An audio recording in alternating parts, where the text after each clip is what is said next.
కానీ వాళ్ళకి మాత్రం సెకండ్ ప్రయారిటీ ఓట్ అనే దానికి అవకాశమే లేదు. ఈ అవకాశమే లేకుండా వాళ్ళేదో చేస్తే మాకేయాలి. ఇలాంటి అవకాశమే లేకుండా వాళ్ళు వచ్చి ఇంకా రాజ్యసభ సీట్ మేమే కొడుతున్నామంటే ఇంక మరి దానికి ఎవరు మాత్రం ఏం మాట్లాడుతున్నారు? ఆశపడండి, అత్యాశపడద్దని మాత్రమే చూద్దాం.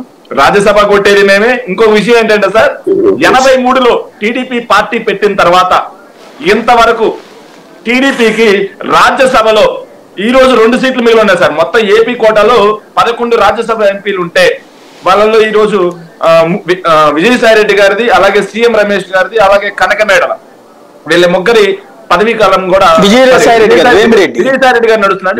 వేమిరెడ్డి గారు అండి. సో వీళ్ళ ముగ్గురిది పదవీ కాలం అయిపోయిందండి.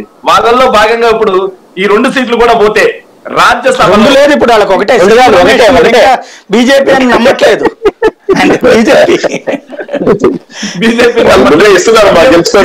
సీఎం రమేష్ గారు బీజేపీలో కలిసిపోయారు కాబట్టి కనకమేడల గారు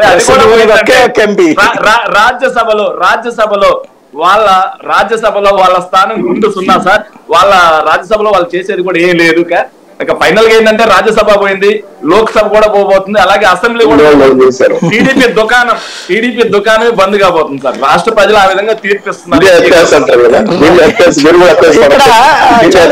గతంలో ఎప్పుడన్నా ఇట్లా ఎవరు లేని సందర్భం ఎప్పుడన్నా ఉందా?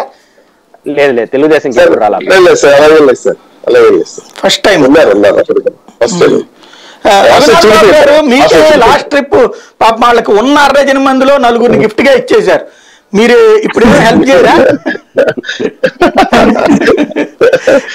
భారతదేశ చరిత్ర మెజారిటీ గిఫ్ట్ గా ఇచ్చింది మొట్టమొదటిసారి మీకు.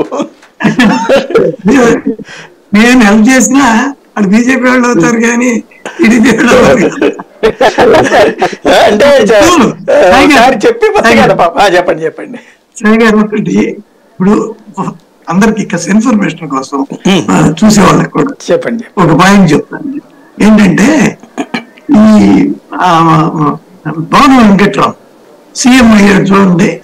ఒకప్పుడు అయినప్పుడు భవన వెంకట్రావుకి రూమ్మేట్ ఎన్టీ రామారావు గుంటూరులో చదువుకునేటప్పుడు రూమ్మేట్ అయితే వాళ్ళిద్దరికి క్లోజ్ ఇది ఉంది.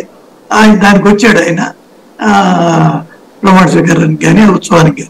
ఆ తర్వాత భవన వెంకట్రాము ఈ కళాకారుల కోటాలో ఎన్టీ రామారావుకి రాజ్యసభ ఇవ్వమని అప్పుడు సెంటర్కి ఇందిరాగాంధీ గారు అప్పుడు రికమెండ్ చేశాడు.